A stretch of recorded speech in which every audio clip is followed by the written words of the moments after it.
sotëm është goxha i veçantë dhe pas një dyshim është një nga ato rastet që janë lënë shumë prova, janë lënë shumë gjurmë, por gjithsesi ka shumë për të diskutuar. Kështu që përgatituni.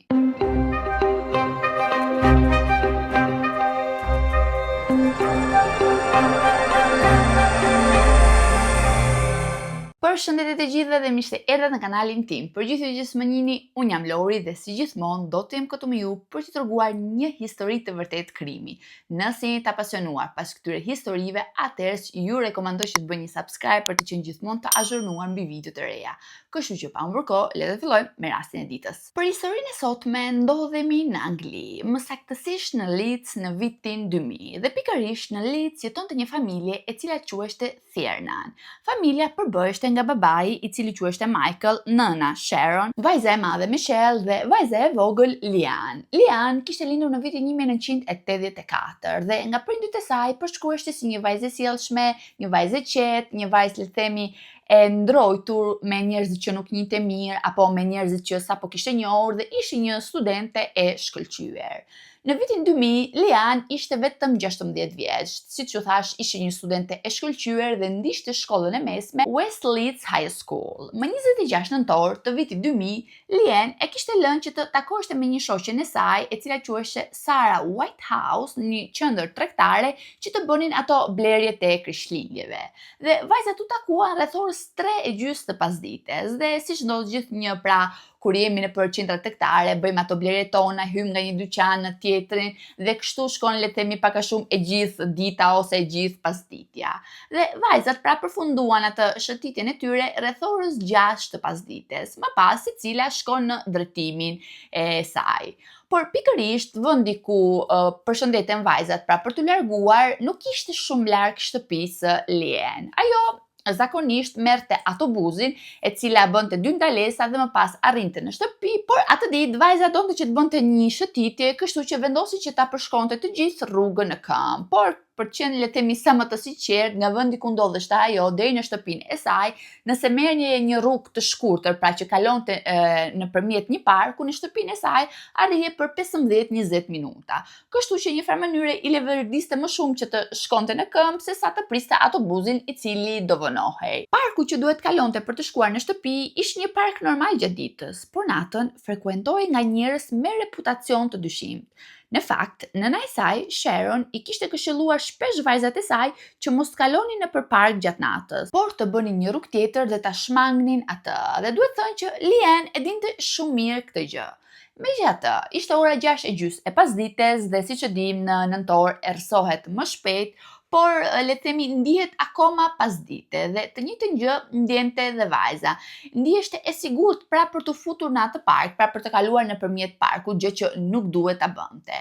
Dhe disa dëshmitar e pan vajzën që të hynte në park rreth orës 6:45 të pasdites dhe që nga ai moment e tutje askush nuk e pa më. Rreth orës 7:15 të mbrëmjes, nëna e saj, e cila po e priste në shtëpi, filloi të shqetësoheshte paksa, sepse vajza e saj i kishte thënë që do të ktheheshte në shtëpi përpara orës 7. Dhe siç u thash në fillim, Lian ishte një vajzë e përgjegjshme dhe kur thonte pra që të kthehem në shtëpi përpara orës 7, në shtëpi ishte fiks në orën 7, pra dhe nuk kishte ndodhur kurrë ndryshe. Por duke ditur që ishin vitet 2000 dhe telefonat celular nuk ishin shumë të parhapur dhe Lian nuk kishte një nga këto telefona, familja nuk kishte mundësi pra ta kontaktonte, pra të kuptonte se ku ishte ajo. Dhe rreth orës 7 të mbrëmjes, e gjithë familja doli në rrugë të kërkonte vajzën e tyre, pra të kërkonte Lian. Ato kërkuan jashtëzakonisht shumë, por pa rezultat. Dhe pikërisht në mbrëmje, rreth orës 8, duke mos patur më asnjë lajm nga vajza e tyre, menjëherë telefonuan policinë. Hetimet filluan menjëherë dhe qindra miq, të afër vullnetar dhe natyrisht policë nisën ta kërkonin. Ata e kërkuan në gjithë Leeds dhe brenda një kohe shumë të shkurtër i gjithë qyteti e dinte që një vajzë e re ishte zhdukur dhe të gjithë u përpoqën sinqerisht të bënin pjesën e tyre, por fatkeqësisht rezultatet ishin shumë të pakta. Dhe disa programe televizive po mbulonin rastin dhe si pasojë transmetonin rikrijime të ngjarjes si dhe përshkrime të hollësishme të Linz dhe mënyrës se si ishte veshur në momentin e zhdukjes. Sepse vajza kishte veshur pantallona të ngushta të zeza, një bluzë polo blu, një xhaketë blu dhe çizme të zeza. Gjatë ditëve, javëve, muajve, shumë persona kontaktuan policinë duke raportuar që kishin parë persona të dyshim të kalonin në atë park rreth orës kur kishte kaluar vajza, por nga ana tjetër nuk është se mund të arrestosh një person thjesht që të duket i dyshimt apo ka një fytyrë të dyshimt apo ka një sjellje të dyshimt. Duhen prova konkrete. Dhe nga ana tjetër policia nuk kishte asgjë në dorë, nuk kishte prova konkrete. Dhe si pasojë filloi pra të kontrollonte këto personat e dyshimt që njerëzit thonin që kishin parë, por pa asgjë në përfundim, derisa arritëm në gusht të vitit 2001. Në atë moment kishin kaluar goxha muaj dhe familja e vajzës po përgatiteshte për skenarin më të keq. Dhe siç dihet, me kalimin e muajve gjithmonë mendohet që kërkimet fillojnë të zbehen. Por jo, në rastin e Lien, kërkimet vazhdonin akoma, pra policia nuk i ndaloi kurrë dhe mbi të gjithë qytetarët, të gjithë vullnetarët po kërkonin vajzën. Dhe pikërisht më 20 gusht të vitit 2001, një burr i cili kishte dalë xhiro me qenin e tij në një zonë pyjore, rreth gati 25 kilometra nga vendi ku ishte zhdukur Lien, pra ku ishte parë për herë të fundit, pa gjatë shëtitjes që po bënte me qenin e tij një grumbull mbeturinash. Fillimisht nuk i dha atë vëmendjen e dur sepse ishte mësuar pra që të shikonte grumbull mbeturinash vende, por duhet dini që qeni i tij ishte goxha i interesuar për këto qese mbeturinash. Dhe duke u afruar akoma më shumë, burri kuptoi që vinte një erë e keqe dhe pikërisht ishte një erë, le të themi, e pagabueshme. Ishte një erë mishi në dekompozim. Por për fat të mirë, burri nuk preku asgjë dhe kontaktoi menjëherë policinë. Dhe kur policia mbërriti në vendngjarje, filloi që të hapte qeset ngadalë, pra një e nga një. Dhe në disa qese kishte vërtet mbeturina, por tek qesja më e madhe ndodheshte trupi i një vajze dhe pikërisht ishte trupi i Lien. Okej, duheshte pritur pra që të bëheshte autopsia, por ishte e sigurt që ishte trupi i vajzës. Gjë e parë që gjetën në fakt ishte jashtë qese, sepse qesja ishte mbyllur me një spango të verë, gjë që është normale, dhe sipër spangos ishte vendosur një qafore qeni. Dhe mendohet që kjo qafore qeni pra ishte vendosur pikërisht jashtë qeses për të bërë mbylljen e qeses akoma më mirë. Dhe brenda në qese, përveç trupit të vajzës, ndodheshte edhe një batanie që kishte shërbyer për të mbështjellë trupin e vajzës. Dhe gjë tjetër që vën re është se vajzës i kishin lidhur duart me një kabllo të verth elektrik, pra një nga këto kabllot që përdoret për instalimet elektrike. Më pas, si mbi qese, ashtu mbi rroba, ashtu dhe mbi batanie, u gjetën gjurmë të fibrave të kuqe që përdoren për qilima, përdoren për mokete, por nga ana tjetër u gjetën edhe qimet e një qeni të zi, gjë që lidhte atë logjikën e provave me qaforën e qenit që ishte përdorur për të mbyllur qesen. Gjë tjetër që vun re policët, kjo gjë vetëm pasi u krye autopsia e trupit, u vure që shkalla e dekompozimit të trupit të vajzës ishte më i pakët se sa priteshte, sepse vajza ishte zhdukur në nëntor, trupi i saj u gjet në gusht, pra një vit më vonë, dhe procesi i dekompozimit dukeshte sikur sapo kishte filluar. Por kjo gjë ngriti dy lloj mundësish. Ose vajza në një farë mënyre ishte mbajtur gjallë dhe e burgosur, gjë që dukeshte paksa e çuditshme, sepse vajza kishte po të njëjtat rroba që kishte veshur ditën e zhdukjes, pra nuk kishte shumë ndryshime, ose trupi i vajzës ishte mbajtur në një mënyrë paksa të veçantë. Dhe autopsia doli në përfundimin që trupi i vajzës ishte mbajtur në ngrirje dhe vdekja e saj kishte ardhur nga mbytja me shtrëngim, pra mbytje me duar, mbytje me litar, por ishte një mbytje me shtrëngim. Gjë tjetër që u vër në re ishte që kishte në trupin e saj, pra kishte shenja të dukshme që vajza kishte pasur, pra ishte abuzuar seksualisht. Dhe në flokët e saj gjetën shumë gjurmë polemi të dy lloj pemësh, i cili ishte kumblla dhe plepi, por problemi ishte që në zonën ku u zhduk Lien, pra në parkun ku ishte, nuk kishte asnjë nga këto lloj pemë dhe pikërisht në zonën ku u gjet trupi i saj nuk ishte përsëri nga këto pemë. Ndërkohë, policia duke marrë në pyetje njerëzit që kishin kaluar në pyll pikërisht në vendin ku u gjet trupi i vajzës, policia ishte e bindur, por edhe dëshmitarët e tjerë e konfirmuan që trupi i vajzës nuk kishte qenë aty 2 ditë më përpara. Dhe kjo gjë pra binte dakord me mjekun e autopsisë që tha që trupi i vajzës ishte mbajtur fillimisht në ngrirje. Dhe pikërisht, pra për këtë arsye ishte mbajtur fillimisht në ngrirje dhe ishte çuar në pyllin ku u gjet. Dhe për këtë arsye, pra procesi i dekompozimit të trupit sapo kishte filluar. Gjejmë tani gjitha detajet dhe gjitha informacionet që u thash për rastin, ndoshta mund të duken jo shumë të rëndësishme për sa i përket zgjidhjes, por më besoni që gjitha këto detaje, gjitha objektet që u gjetën në vendngjarje janë thelbësore për gjetjen e vrasësit. Dhe fillimisht, le të fillojmë me kabllot elektrike që ishin përdorur për të lidhur duart e vajzës pas shpine. Kabllot që ishin përdorur kishin numra serial ose kode identifikimi dhe fal këtyre kodeve hetuesit arritën të gjurmonin se kujt i ishin shitur këto lloj kablosh dhe rezultoi që ato ishin furnizuar për 2 kompani të mëdha postare, Royal Mail dhe Parcel Force. Por problemi ishte se këto kompani kishin mirapunonjës dhe çdo person mund të kishte pasur kontakt me atë kabull, gjë që ishte e pamundur ta zbuloje dhe fillimisht ky detaj le themi ishte paksa i parëndësishëm, por më vonë do të bëheshte pikë e rëndësishme për gjetjen e vrasësit. Tani të kalojmë tek qesja ku gjet trupi i vajzës, sepse edhe qesja ku gjet trupi i vajzës kishte një element kyç, le themi vërtet interesant. Këto qese ishin prodhuar nga një markë private e një zinxhiri të caktuar supermarketesh. Pra për shembull, kur ti shkon në një supermarket, për shembull marr Big Market, nuk është se po e sponsorizoj fare, por kur ti merr qeset nga Big Market, le të themi tek qeset është shënuar emri i marketit ose i supermarketit. Dhe për këtë arsye, pra këto supermarkete ndodheshin në zonën e Leeds, po ishin vetëm 2 supermarkete në zonën e Leeds dhe këto supermarkete ndodheshin afër shtëpisë së Lien. Dhe personi që ka kryer krimin mendohet që i frekuentonte rregullisht këto supermarkete dhe mbi gjitha shtëpia e personit që ka kryer krimin mendohet që të ketë qenë afër shtëpisë së Lien. Një tjetër detaj vendimtar ishte dhe qaforja e qenit, sepse qaforja e qenit, le të themi, nuk ishte si këto qafore që gjenden nëpër supermarket, por ishte një qafore, le të themi, paksa e veçantë dhe ishte e prodhuar në Nottingham, një qytet tjetër të Anglisë. Por problemi ishte se nuk është se ishte komplet, le të themi, 100% artizanale, që nuk mund gjendet në asnjë vend tjetër të botës, por nuk, le të themi, ishte paksa ndryshe nga ato tjerat, pra që shiten në supermarkete ose shiten nëpër dyqanet e kafshëve. Dhe pikërisht në qaforen e qenit, pra ishte shënuar emri i qenit dhe adresa ku ishte prodhuar kjo qafore. Dhe pikërisht policia kontakton me pronarin e dyqanit dhe i kërkon pra që të shikojë regjistrin e shitjeve që të kuptojnë pra se kujt ja kishin shitur këtë qafore. Dhe pikërisht në regjistrin e shitjes ishin gati 70 persona pra që kishin, le të themi, këtë lloj qafore.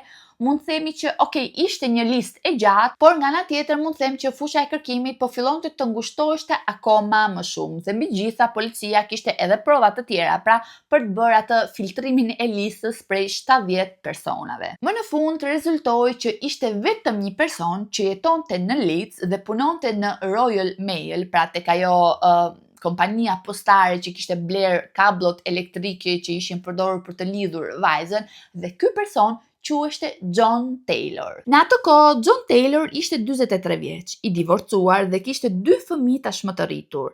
Ai punonte në Royal Mail dhe jetonte vetëm pak blloqe larg, jo vetëm shtëpisë së Lien, por edhe parkut ku ajo ishte parë për të fundit. Policia filloi që të shurtonte të kaluarën e tij. Ato folën me ish-bashorten e tij, të afër miq, ish-partner që i kishte pasur më përpara, pra gjithë persona që e kishin njohur atë, dhe të gjithë thanë të njëjtën gjë.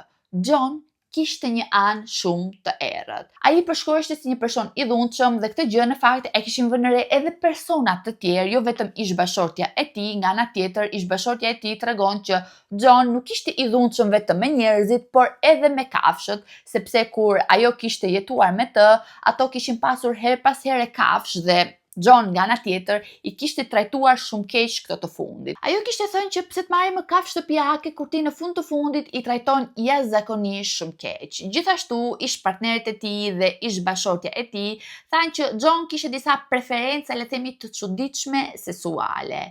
Një gjë që deklaruan të gjitha ishte fakti që gjatë këtyre akteve seksuale, John gjithmonë pëlqente që të lidhte duart e gave mbrapa shpine dhe pikërisht me kablo elektrike. Dhe kjo gjë në fakt përkonte jashtëzakonisht shumë me rastin e Lien. Policia në këtë pikë arriti të siguronte një urdhër kontrolli për të kontrolluar shtëpinë e tij dhe kopshtin e tij. Dhe fillimisht kur u futën në shtëpi ishte gjithçka normale, pra ishte një zhgënjim total, sepse nuk gjetën as qëllim të kuq, as moket dhe as qen. Dhe në fakt kjo gjë ishte paksa e çuditshme sepse si fibrat e kuqe, si qaforja e qenit që u gjet, pra u gjetën në vendin e krimit dhe brenda në shtëpinë e tij nuk kishte asgjë nga këto. Por ndërsa kërkimet vazhdonin në shtëpinë e tij, një nga policët gjeti disa fibra të kuqe në një dhomë. Dhe kur u pyet për këtë gjë, ai tha që vetëm disa ditë më përpara kishte hequr moketin i cili mbulonte një pjesë të madhe të shtëpisë. Dhe kjo gjë në fakt për hetuesit u bë goxha e dyshim. Por gjë tjetër që gjetën në përsyrtare dhe mobiljet e shtëpisë së tij ishte fakti që u gjet një fije ngjyrë e verdhë e tipologjisë, pra fiks siç ishte gjetur në vendin e krimit, u gjet një qafore qeni që ishte identike me atë që u gjet në vendin e krimit dhe mbi gjitha u gjet një top i madh, pra me qese mbeturinash që ishin nga i njëjti zinxhir supermarketesh, fiks pra siç ajo qesja që ishte gjetur trupi i Lien. Dhe kur hetuesit e pyetën pra John që pse mban një qafore qeni kur ti nuk ke një qen, ai tha që kjo qafore i përkiste qenit të tij që e kishte humbur vetëm disa ditë më përpara, por deri këtu gjithçka normale sepse çdo kush mund të mbajë, le të themi, suvenire të kafshëve të tyre shtëpiake sepse i kanë për zemër, por gjithçka ndryshon kur hetuesit dalin pikërisht në oborr. Por pikërisht në oborrin e tij, në kopshtin e tij kishte goxha pemra, si kumble, si plepi, dhe pikërisht polenet e këtyre dy lloje pemëve ishin gjetë në flokët e vajzës, nëse e mbani mend, ua përmenda në fillim. Gjë tjetër që u vure në oborrin e tij ishte që kishte një pjesë të gërmuar dhe dukeshte që ishte goxha e freskët. Dhe kur policët vajtën aty dhe panë që çfarë kishte brenda në grop, ato gjetën trupin e një qeni të pajet. Dhe ishte një qen i zi. Dhe ato morën disa qime nga trupi i qenit dhe i krahasuan me qimet që u gjetën pra në qesen ku u gjet trupi i Lien dhe dolën në përfundimin që ato ishin identike. Por kjo gjë nuk mbaron me kaq, sepse gjë tjetër që u gjet në shtëpinë e tij, ose më saktë në garazhin e tij, ishin 3 frigorifer të mëdhenj, pra 3 frigorifer gjigant ngrirës. Dhe për një person që jeton vetëm, 3 frigorifer gjigant ngrirës nuk kishin asnjë kuptim. Dhe për këtë arsye, John u arrestua më 16 tetor të vitit 2001. Gjatë marrjes në pyetje, fillimisht mohoi gjithçka, por me kalimin e kohës filloi që të dorëzohej sepse kishte shumë prova që e lidhin atë drejt për së drejt me krimin që kishte bërë. Dhe po, dha versionin e tij të parë duke pranuar që kishte qenë në parku ku ndodheshte Lien dhe papritur sapo kishte parë Lien, kishte pasur një lloj impulsi për ta sulmuar. Dhe për këtë arsye e kishte sulmuar vajzën sepse donte ta merrte në shtëpinë e tij, ta abuzonte seksualisht, por jo ta vriste. Ai tha që vajza kishte vdekur sepse pa dashje kishte përplasur kokën në tavolinë dhe kishte humbur jetën. Por policia, nga ana tjetër, tha që vajza, pra nga autopsia që u bë, vajza nuk kishte humbur jetën nga përplasja, pra nga goditja e kokës, por kishte humbur jetën për shkak se ishte mbytur, pra me duar, me litar, me lak, me diçka, por ishte mbytur. Dhe në këtë pikë ai ndryshoi versionin e tij duke thënë që po, vajza kishte rënë pa dashje në tokë dhe ky i fundit për ta ndihmuar, pra për ta ngritur sipër, e kishte kapur atë nga shalli, e kishte tërhequr nga shalli dhe e kishte mbytur aksidentalisht.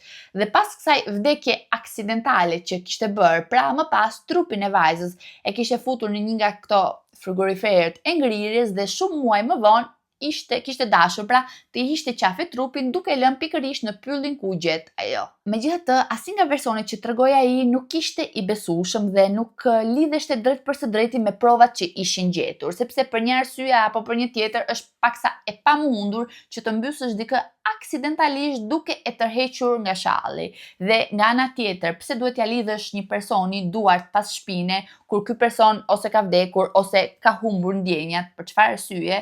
Dhe për këtë arsye as policia, as prokuroria nuk e besoi pra versionin e tij dhe për këtë arsye ai u shpall fajtor më 15 shkurt të vitit 2002 dhe u dënua me burgim të përjetshëm. Por gjithsesi, historia e tij nuk mbaron këtu. Më pas, John bëri një apel kundër burgimit të tij të përjetshëm dhe në fakt burgimi i tij i përjetshëm u përgjysmua, le të them një farë mënyre, në një periudhë kohore prej 20 vitesh, derisa ky fundit pra të kërkonte lirimin me kusht. Por në momentin kur u arrestua, ati kishin marrë edhe gjurmët ADN-s, pra gjurmët e gishtave, por duhet thënë që meqense në vitin 2002 teknologjia nuk ishte shumë e avancuar, nuk se mund bënin gjë. Por në vitin 2014 teknologjia më avancuar dhe për këtë arsye gjurmët e tij të ADN-s u futën një bazë të dhëna shumë më komplekse ku ishin regjistruar jo vetëm ADN-t e personave të arrestuar, por edhe ADN-t nga çështjet të pazgjidhura, pra gjurmëgjaku, pështyma e tjerë, gjë që ishin gjetur në skena të tjera krimi dhe emri i tij në fakt u lidh praktikisht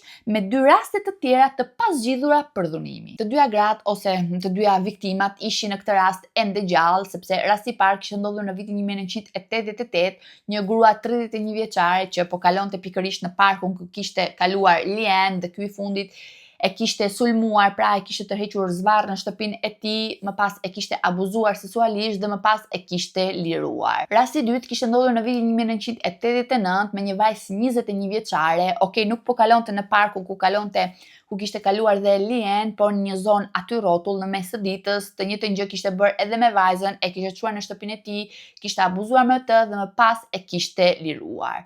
Por për të dyja këtë çështje ishte zhvilluar një proces gjyqësor, viktimat ishin po aty dhe mbi gjitha ADN-ja e tij e tregonte qartë këtë gjë dhe përveç dënimit prej 20 vitesh që kishte marrë nga Lian, ju shtuan edhe 30 vite të tjera dënim për rastin e të dyja vajzave. Sinqerisht në këtë rast më duket paksa absurde që për 2 përdhunime dënohesh me 30 vite burg dhe për një vrasje të një vajze të re të dënohesh me 20 vite burg.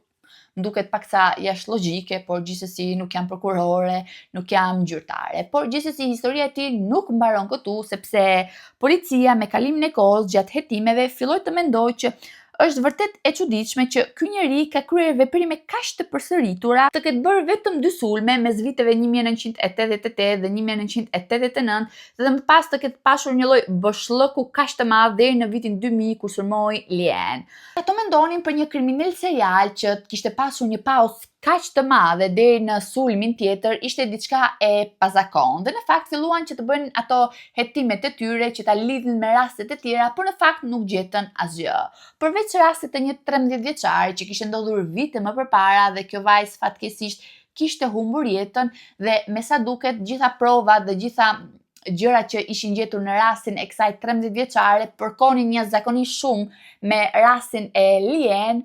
Por fakti që policia mendon që ndoshta mund të jetë një vrasës serial nuk është se më bind shumë, sepse në rastin e Lian u gjetën shumë prova të rrëmujshme, u gjetën jashtëzakonisht shumë objekte dhe për një person që është një vrasës serial, le të themi është paksa e pamundur që të lërë kaq shumë prova. Okej, dikush nga ju mund të mendojë që ku e diti këtë që ai nuk është një vrasës serial, sepse normale nuk jam një police, por thjesht mendoj që në gjitha rastet që kemi trajtuar, kam kuptuar që gjithë personat e këtij lloji, le të themi, nuk është se lën kaq shumë gjurmë, kaq shumë prova, sepse siç u thash, në rastin e Lian kishte shumë prova, kishte shumë gjurmë dhe për një person të tillë është paksa e pamundur që të ketë kaq shumë prova. Gjithsesi, ky është vetëm mendimi im, nuk jam e sigurt, por për këtë arsye jam shumë kurioze të di se çfarë mendoni ju dhe këtë gjë ma shkruani poshtë në komente. Unë ju përshëndes dhe ne do shihemi në videon radhës. Deri atëherë, ciao ciao.